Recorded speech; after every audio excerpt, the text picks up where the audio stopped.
Welcome to Homework Lib. To solve the triangle means to find all the missing pieces. So for instance, in number 8, you need to find angle B because we don't know what it is, but we know it's a right triangle, so 90 minus 55 degrees means this has got to be a 35-degree angle. So angle B is 35 degrees. You might say the measure of angle B. You might be able to put it right in the picture. Then you should be accessing trig ratios. Maybe you think of SOHCAHTOA to help you write these. So we should find side, I'm going to call it A because it's opposite angle B, A, and lowercase b because it's opposite angle B. So let's say we want to find A, and I'm going to use angle A here. Side A is opposite, and we know the hypotenuse. Opposite and hypotenuse is sine. So we can say that the sine of 55 degrees is equal to A over 12. Cross multiply the 12, and 12 sine 55 is equal to A. So make sure you are in degree mode in your calculator, and then you can type 12 sine 55 degrees. And that's 9.8 to the nearest tenth.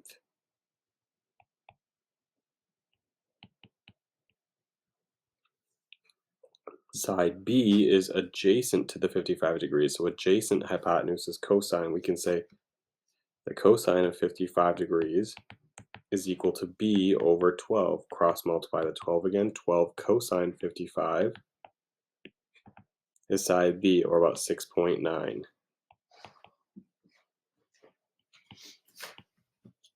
And then that triangle is solved. We'll do this again in number 9. Start by subtracting 67 from 90 is 23 degrees for angle G. Then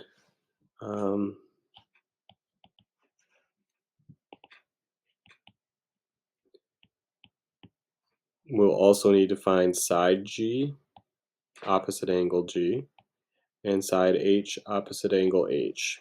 So to find side G, okay, and H. So opposite angle G is side G that's opposite, and we know the adjacent, so we can say the tangent of 23 degrees is equal to opposite over adjacent.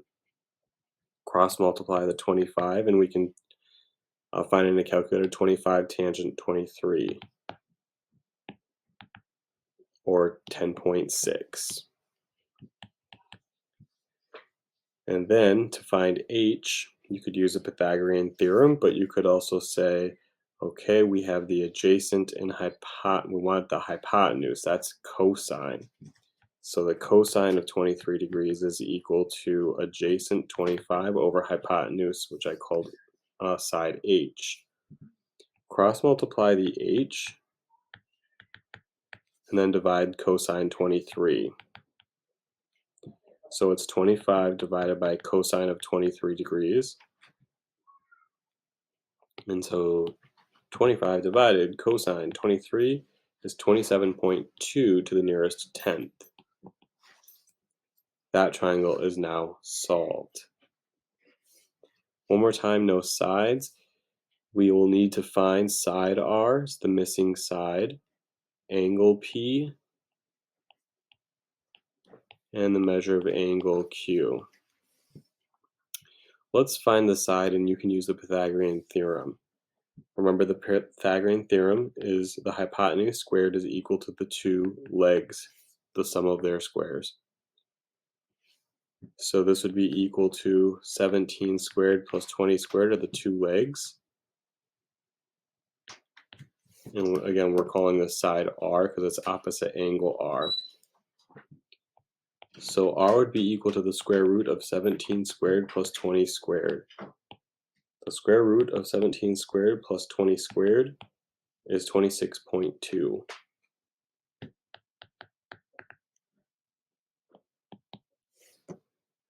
Now to find angle P, from angle P, 17 is the opposite, 20 is the adjacent that is tangent.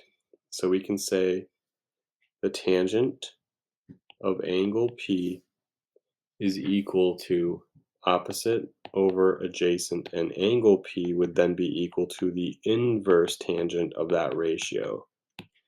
The inverse tangent of 17 over 20 is 40.4 degrees.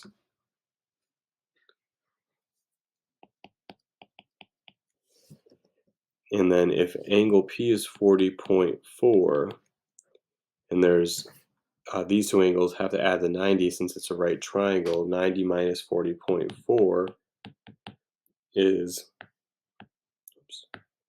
49.6 degrees for angle Q. And we have our triangle solved.